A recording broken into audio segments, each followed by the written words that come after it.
Rojava'da savaş ve göçün yarattığı zorluklara karşı dikkat çeken bir sağlık girişimi var. Kamışlo ve çevresinde faaliyet gösteren Gezici Klinikler İnisiyatifi, kırsal bölgelerde temel sağlık hizmetlerine erişim olmayan halka umut oluyor. Heyvasora Kurt işbirliğiyle yürütülen çalışma kapsamında sağlık ekipleri köy köy dolaşarak hastaları yerinde muayene ediyor. Rojava Üniversitesi Tıp Fakültesi mezunu Doktor Pervin Omar çalışmalarını anlattı.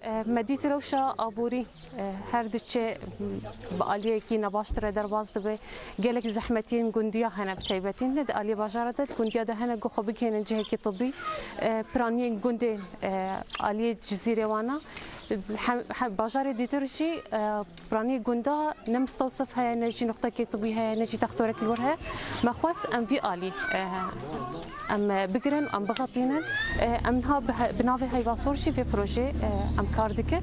İç hastalıkları alanında uzmanlık eğitimi alan Doktor Pervin Omar, halk neredeyse biz de oradayız diyerek ekiplerin sahadaki kararlılığını vurguluyor. حوجدارية تختاركي هي حوجدارية درمان كرنكي هي نكاري خبكيني جهكي مي طبي أمي خبكيني ده حوجدارية بيك بينه.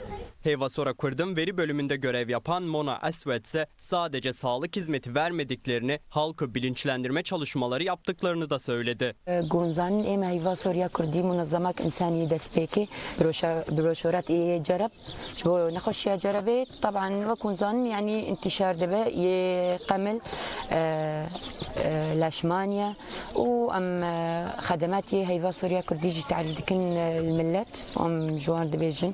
Özellikle sağlık merkezlerinin bulunmadığı köylerde çocuk hastalar ve kronik hastalığı olan bireyler en çok destek alan gruplar arasında. Gezici kliniklerle teşhis ve tedavi sağlanırken ileri müdahale gerektiren hastalar ilgili merkezlere sevk ediliyor. Dikkat çeken bir diğer unsursa ekiplerin büyük ölçüde kadın sağlıkçılardan oluşması. Bu durum özellikle çekingen davranan hastaların sağlık hizmetlerine daha kolay başvurmasını sağlıyor. Yetkililer bu girişimin yalnızca tedaviyle sınırlı olmadığını, aynı zamanda halkı bilinçlendirme çalışmalarıyla da desteklediklerini belirtiyor. Zor koşullara rağmen çalışmalarını sürdüren Gezici Klinikler ekibi bölge halkının daha sağlıklı bir yaşam sürmesi için sahada olmaya devam edecek.